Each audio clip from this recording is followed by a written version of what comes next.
Why's that? Well, he's amazing, isn't he? He's a good God.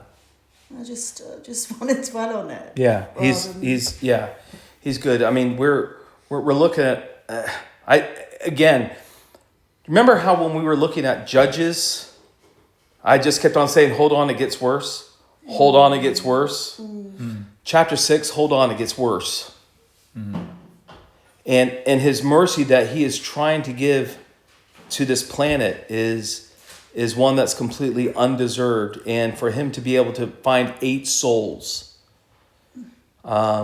is pretty incredible when you hear what's going on in Genesis 6.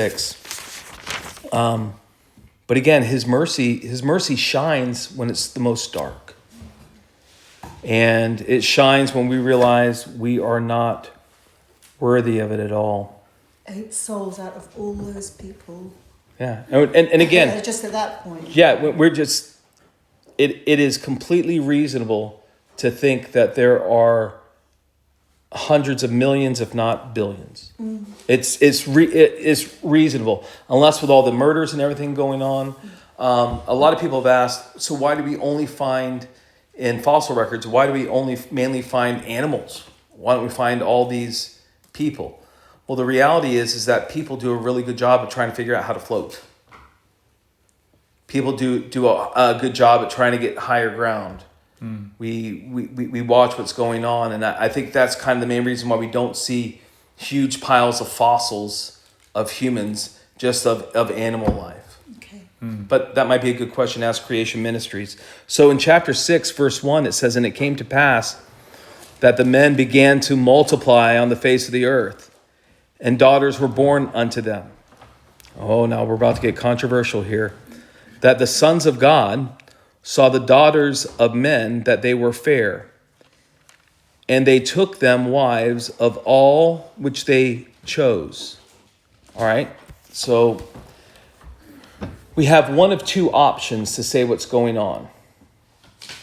Okay, now I'm going to give the first option that I do not believe, but I'm going to give you every reason to believe it. Okay, that the sons of God here is representing the angelic host, fallen angels. Fallen angels are still considered angels. As a matter of fact, fallen angels isn't mentioned. They're still considered angels, even though they're fallen, even though they're no longer serving God. Okay, so the sons of God thought the many daughters of men were beautiful, and you have a commingling of species between angelic hosts and humans. And they're not supposed to do that because even Jesus says, "Know ye not that in heaven there's no marrying or giving into marriage."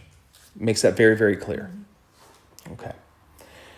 So I would say most people believe that this happened and their children were Nephilim, giants, and this is why we saw giants. Now, I'm now going to tell you why I don't think that's what happened. Okay. Number one, and we're just going to be mature here for a second, would angels be created? Because we believe only God can create, right? Yeah. Do we agree with that? Mm-hmm. Would angels be created with human sperm? No. I don't think so. Now, in order for this to work, that's what they have to have, or some reproductive system. Now, they always appear like men, and I'll grant you that. But I don't think it's because people saw them naked. I think it's because of their presence, of their masculinity. I don't think that they have sexual organs. Mm-hmm. That's just, that is the very first thing in my head. Now, there are many people much smarter than me who would say, no, this is exactly what happened, the combination there. I don't see that. I don't think that could happen. All right? Because of the reproductive system of angels. I don't think they have it. Also, on top of that, I think that, and people say, well, that's the reason why the earth was destroyed, to stop giants. But when do we really hear about giants? Goliath. We hear about them afterwards. So I think God was smart enough to know what's going on. And And I don't think I just don't think that's what was going on. Because I think what is Genesis chapter 4 all about? Cain, the ungodly line of Cain. What is the thing about Genesis 5? Seth. Now remember, at the very end of 4, it says about the line of Seth, they call themselves of the Lord. Okay. I don't know if that's equivalent to sons of God. Okay. That would make more sense. That's what I think. Now, again, I'm just going to tell you that my opinion is extremely in the minor opinion. Do I believe that there were giants in the land? Yes, the Bible absolutely speaks about giants. Okay? Do I think that the giants mentioned here are super tall giants? I don't. I think these are big men of renown, and I think the English translation is a little bit poor. Do I believe Goliath was a giant? Yes. Do I believe that the giants in the Promised Land were real giants? Yes. I'm not denying real giants. I just have a hard problem here, and I'm just letting you know I could be wrong. It does seem to me if angelic spiritual beings is reading a lot into the text that doesn't really, I don't know where you get that. Well, because you'd have to you'd have to go on and then like read it backwards into it. I will tell you the main the great selling point of the other thought is that sons of God are only mentioned as angels.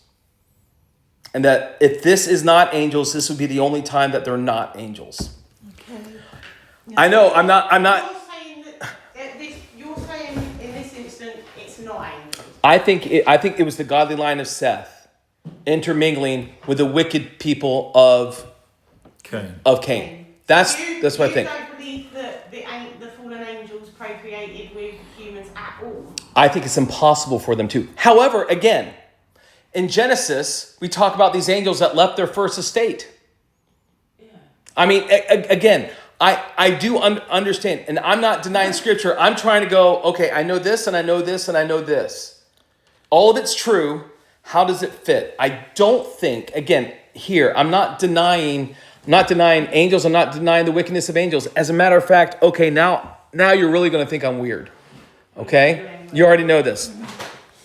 And I hate that this is recorded because other people are going to hear this. Okay. Can we talk about UFOs just real quick? Okay. You're like, he's from Florida. Okay. All right. Okay. Have you noticed that people that are really, really into UFOs, they're not exactly the most church-going people in the world? Mm-hmm. Yep. It kind of is their own religion.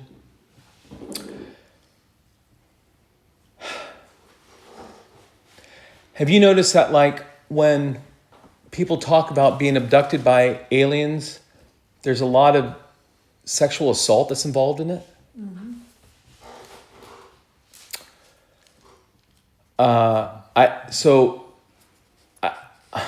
I think that a lot of things that I think that one of the big things about UFOs is it's going to answer some questions when believers are caught up together with them in the clouds. I think it's going to be one of the answers people give. Okay? Just answered it. Okay. Okay. No. I'm not. And again, I know what I'm arguing, but I also know the thing that really stumps me is how can angels have a reproductive system? That is the thing that stumps me, because if they do, I don't think demonic creatures can create those things. That's what that It doesn't have to be logical if it's all in God's plan, though. He's done far more out of the box things than angels having. I'm with you. I agree with you, but I think whatever God creates has a purpose. Verse 4 says they bear children, so it would seem to rule out angels, wouldn't it? Well, see, and again, I'm just letting everybody know that's my hang up. All right, and I'm saying the Word of God is absolutely right, and I'm saying, because of that, I don't think it means what it might look like it's meaning. Who were the Nephilim then? Okay, the Nephilim. All right, that is the big That's the whole question. thing. And here's the thing. There is no biblical stating that they are mutant angels. That is an assumption that we're making. And it may be a correct assumption that people are making. I know, do you notice how I'm not heavily selling my point? Where do they pop Yeah. up? In Scripture? Well, let's look. Let's see where Nephilim pop up. Okay? But to me, yeah, I do think that the straightforward reading is as you say, Damien. Yeah. Because in the context we just read, But they can't be called sons of God if they weren't sons of God, because in the rest of the Bible we are sons of man until we're saved, then we become sons of God. So you can't call the wicked, unsaved men sons of God. No. That's the thing. sons of I'm God not. to Seth. It's the line of Seth. But not all the lot, but you've just... That's what I'm saying. All of them were... that's Jesus' line. Yeah, but then, yes, there was offspring. So what about the offspring that you were telling us that, it's not... There's key players in that Yep. genealogy, Yep. but not everybody. No, you're correct. And not Jesus' line is a good line. Not all Noah's Not kids everybody's were, yeah, and not saved. and So not- all Seths were going to... correct. And this is not saying It's not the genealogy. correct. But this is not saying everyone. It's just saying that these things happen, and whatever happened there. By the way, Nephilim is actually mentioned in Genesis 6:4 right here, where the sons of God went into the daughters of men. Nephilim. Where It's is not the in the exact KJV word? then. No. It's a Hebrew word. Okay. So it's not in this version. It doesn't use the word Nephilim. No. Let's see if we can get to it. Is it in Jude? There were, giants. There were giants in the land. There were Nephilim. More pure version. There Is were- that what we're just doing right now to get the right name? No. I'm saying that giants in Genesis 6:4 is the word Nephilim. We're just saying that many translations will say Lord or God when it's Elohim or Yahweh. So the word here, there were Nephilim. Giants were Nephilim. Yeah. Oh, that's interesting because that puts a different slant on it. Now, okay, there's, like I told you, I am. You're the one who wanted to start. I know. the chapter. Listen, I've been very open that my view is very minor, and I get that. I'm just saying that's the hang up I have, and I'm not denying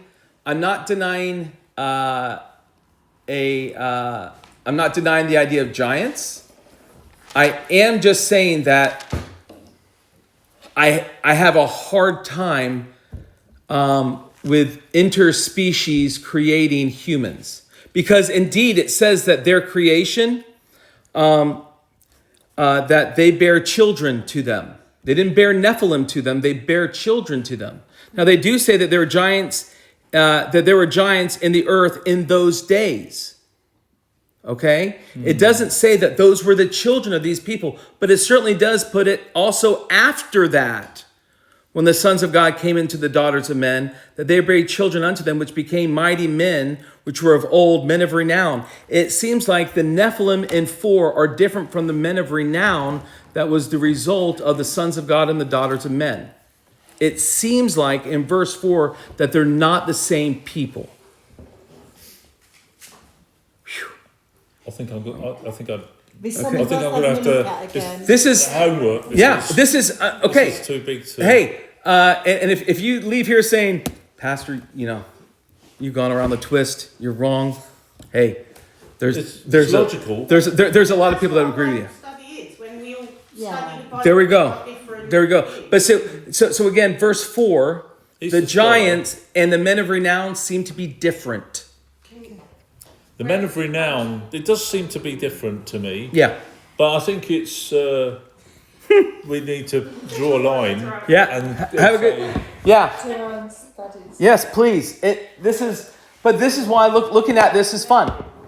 It really is. Yeah, it's interesting, isn't it? Like getting behind what you were saying earlier, like the purpose of the devil in this is in order to Destroy the line of the Messiah. your line, Yeah. So Yeah. rather than maybe focus, like have different views, but actually seeing what Satan is trying to do. Yeah, I think let's say I'm absolutely right, which of course, but let's say I'm absolutely right. What is Satan's purpose? To destroy that godly line with lost people so that they're no longer teaching Jesus. We see that happening in our culture today. A saved person marries a lost person and they're too embarrassed to tell their kids about Christ.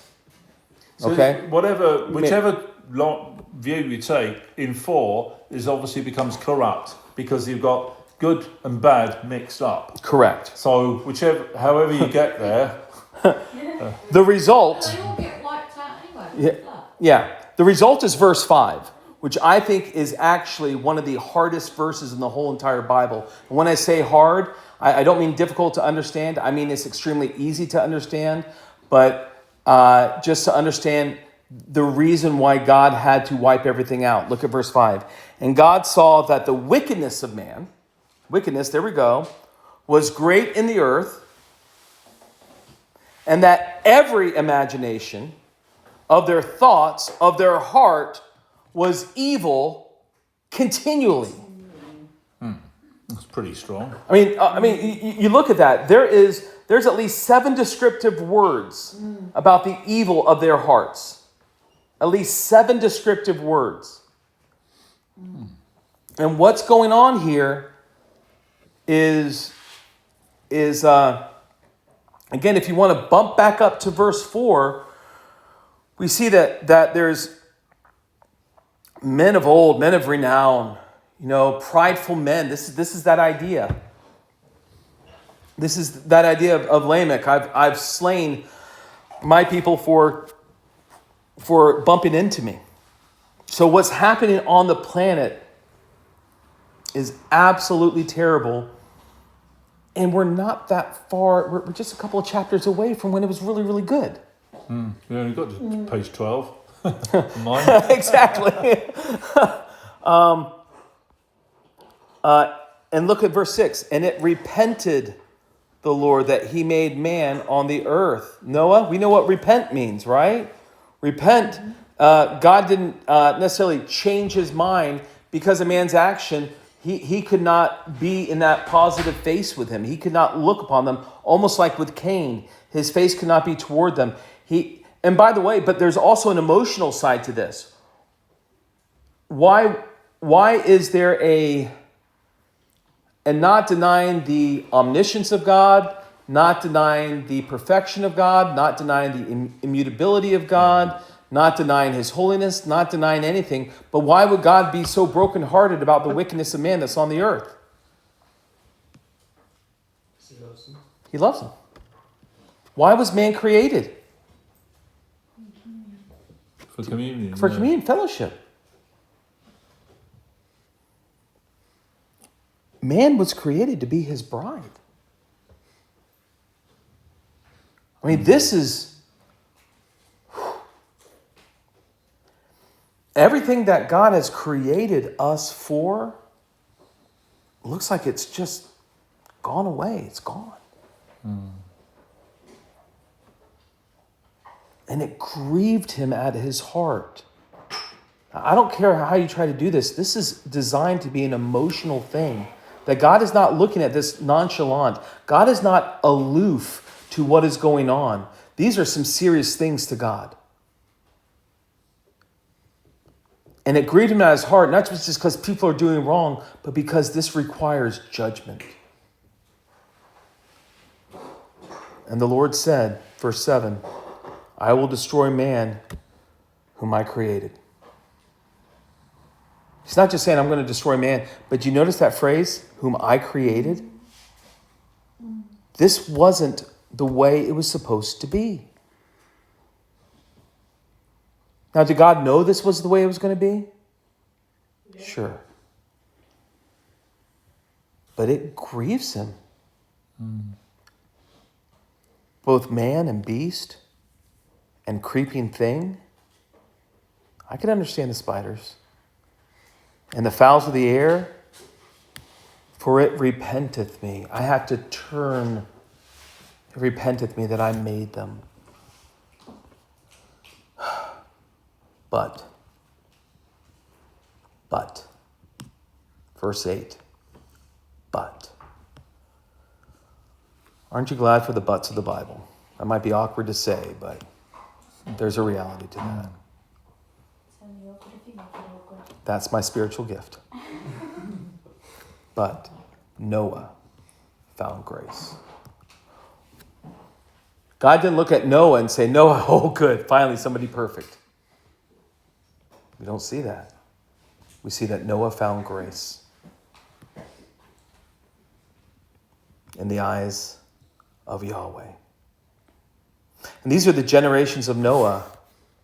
Noah was a just man and perfect in his generations. He was upright. That's what the word perfect means.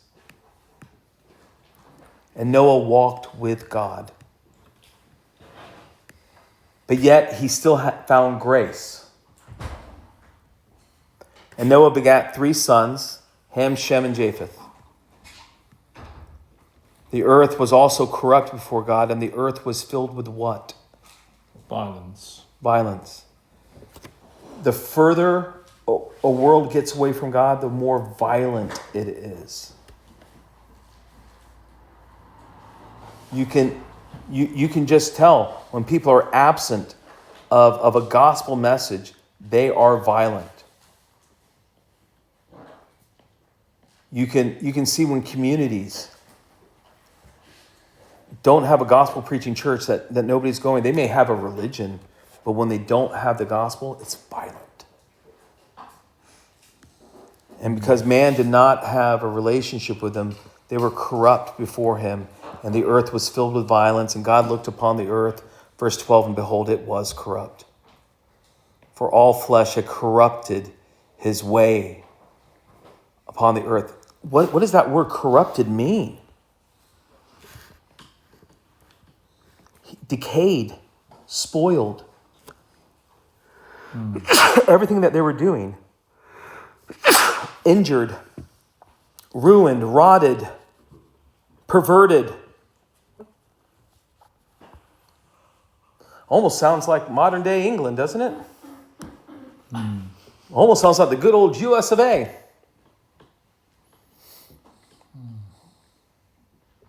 They corrupted his way upon the earth. Corrupted his way. Maybe that's referring to God's way. They've made their own religions. They're doing everything but what God is telling them. But God found grace, but Noah found grace in the eyes of the Lord, verse 13. And God said to Noah, the end of all flesh is come before me, and the earth is filled with violence through them, and behold, I will destroy them with the earth. From the earth itself is going to produce what is necessary to destroy these people. And so what is he telling Noah? Noah, it's all going to be gone. Remember, the earth is cursed. But even this cursed earth is going to do a job of bringing judgment upon fallen man, who's only violence, who's only corrupt, who's only perverted, who's only these things. And again, if you look at the descriptive things, just hang around, some areas on a Friday night at 1 o'clock in the morning. You'll see it. Look at what people are looking at on the internet when no one else is around. You'll see it. And he says, make thee an ark of gopher wood. Room shalt thou make in the ark. So not only are you going to make an ark, what is an ark? Ark is a saving vessel. That's what an ark is. It's a vessel. Moses was put in an ark, that little boat. The ark of the covenant, that is a saving, what is saving these documents, it's saving these things. So this is a word of something that's going to contain something precious.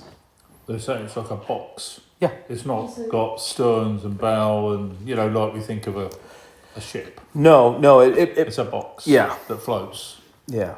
And that you shall pitch it within and without with pitch. What does that mean? You're going to make it watertight. Yeah. Tar. Yeah, you're going to tar it. And this is the fashion that thou shalt make of it. The length of the ark shall be 300 cubits. Now, what's a cubit? Yeah. Now, I just want you to see something. Can you, it's from your fingertip to your elbow. Evie, actually, Noah, can you go to Evie, please? And compare cubits, please. Get your elbow up a little bit higher there, buddy. Yeah, there you go. Okay. Your cubit's bigger, right? Yeah. All right. Now, I want you to imagine this. Let's say the people before the flood, now they're not like reptiles, okay? But let's say they had stronger genetics. The earth repaired them. I mean, people are growing taller now because of just nutrition factors, okay? I want you to consider that the people of Noah's time were taller. And I think their cubits might have been a little bit bigger. Maybe a lot bigger. Okay, but cubit is just from the elbow to the fingertip. That's how big a cubit is. He says, I want the length of the ark shall be 300 cubits. That's, to our common one, would be 150 feet. 450 feet. Yeah. Okay? I've got a note saying that. Yeah, about 450 feet. The breadth wide is 50 cubits, about 75 feet. And the height, 35 cubits, about 45 feet, 3 levels. Okay? So 15 feet for each level. Pretty good. Now, the reason why it's hard for us to imagine what's going on is I want you to think about every time an ark is shown to Noah's Ark is shown to a preschooler. You've got like 4 animals just busting out at the seams, don't you? All right. But the reality is, if you ever get a chance to see the Ark in Kentucky, there's plenty of room. There's plenty of room to do the species of animals. Now, of course, you don't need every species of dog. You just need a dog. Well, 2 dogs, actually. Because as Nina well knows, you can interbreed dogs and they'll give you different kinds of dogs. You can interbreed cats and they'll give you something, she developed her own, the English long hair. That is her own species that she has created. Now everything's a doodle, right? Every type of dog is some kind of doodle. I mean, you are doing things. Your dog, Archie, has been bred to like not be able to breathe. Okay, I'm not wrong. Okay, I'm not wrong. By the way, those animals are about to be banned to be sold in England. Yeah. What, pugs? Yeah. Any short nose. Yeah. Yeah. So you have one of the last few. Yeah. But then it says, so there's plenty, by the way, there's plenty of room. Oh, what about the dinosaurs? Well, the average size of a dinosaur was, I think, just about half the size of a sheep. Yeah, but there's dinosaurs that are a lot bigger. So would you get the biggest one possible? Or would you get one of the young ones? Huh? Get one of the ones that won't eat them. Yeah, exactly. Oh, we got a problem with the T-Rex? All right. Yeah, you get the smaller ones. You get the juveniles. You get the ones that are going up. I mean, a lot of people, when they think about who really want to argue against the ark, they're trying to figure out the biggest species at the oldest age. And if you're trying to save the animals of the planet, you're not going to get the older ones. You're going to get the younger ones. And maybe hopefully young enough that they're not exactly mating yet. I'm bored. Yeah. And verse 16, a window shalt thou make to the ark. Why? Do you know how many animals you're going to have on there? You better have a ventilation system. Amen? And thou shalt finish it above, and the door of the ark shalt thou set on the side thereof, with lower, second, and third stories shalt thou make it. And look at verse 17. And behold, I, even I, do bring a flood of waters upon the earth, to the purpose, to destroy all flesh, wherein is the breath of life. Who put the breath of life there? God. God. How sad is it that God, who breathed into man, says that's the very thing I have to destroy? From under heaven, and everything that is in the earth shall die. But with thee, Noah, will I establish my covenant. And thou shalt come into the ark, thou and thy sons and thy wife and thy sons' wives with thee. And of every living thing of all flesh, 2 of every sort shalt thou bring into the ark, to keep them alive with thee. And they shall be male and female. Of fowls after their kind, after cattle after their kind, of every creeping thing of the earth after his... I'm just saying, Could have got rid of this. could have gotten rid of those things real quick, but 2 of every sort shall come unto thee to keep them alive. Well, I guess he couldn't, because God said you got to keep them alive. And take thou thee of all food that is eaten, and thou shalt gather it to thee, and it shall be for food for thee and for them. Noah's big commandments right now seem this: build the ark, gather food. It doesn't seem to be you got to hunt for the animals. But he is going to place the animals on the ark, but it doesn't seem like he's got to hunt for them. He's got to build the ark, he's got to gather the food, but then he's describing the amount of animals that has to go on there.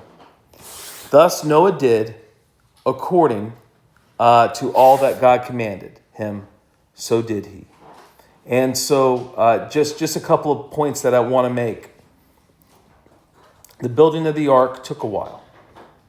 The building of the ark didn't start on water, it was on land. We know that there was great mocking. We know that probably Noah homeschooled his kids because, they had to get into the family business. They had no choice about it. I can just imagine everything that's going on, and yet Noah found grace in the eyes of the Lord. And I think we need to read this as a very literal story. There's nothing in the book of Genesis that seems to be figurative. The hard thing is when people try to make something figurative in the Bible will say it's figurative. And the Bible won't spend 3 chapters describing it. Do you get what I'm saying? When the Pentateuch is considered books of history by the Jewish people, the Torah, the law, these are things that actually happened.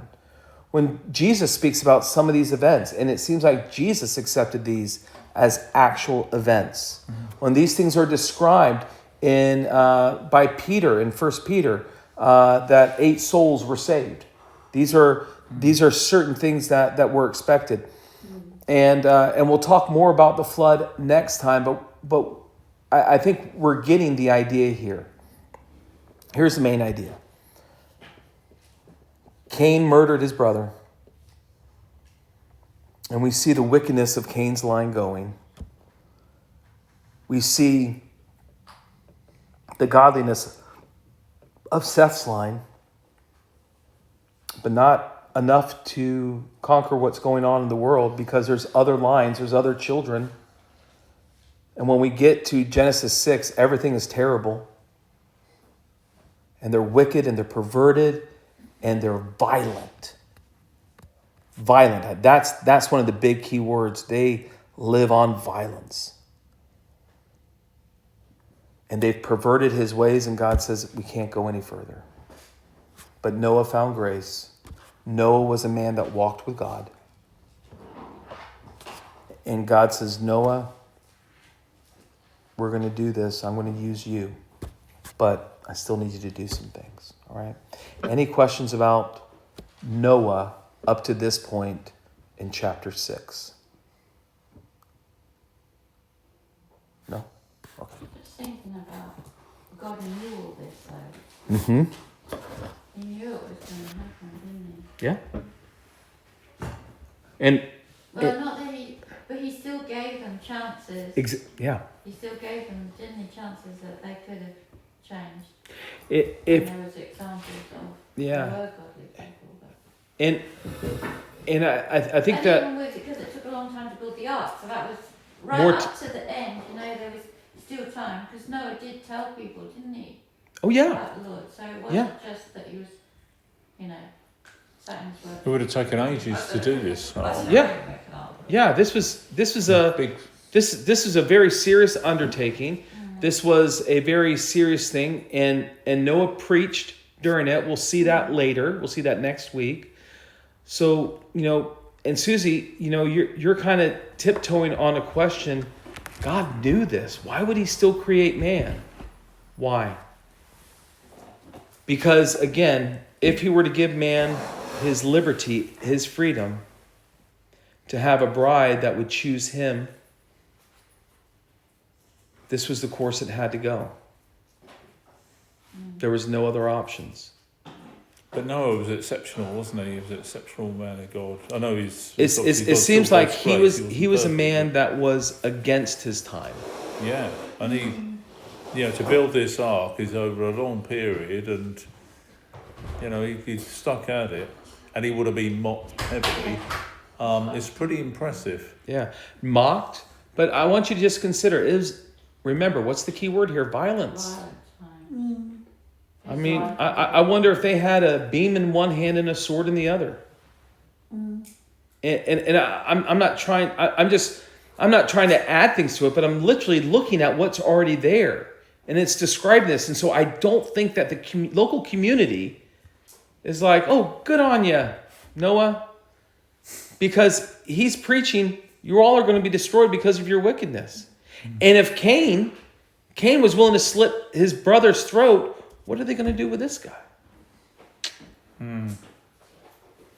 Big stuff. All right. Let's close in prayer.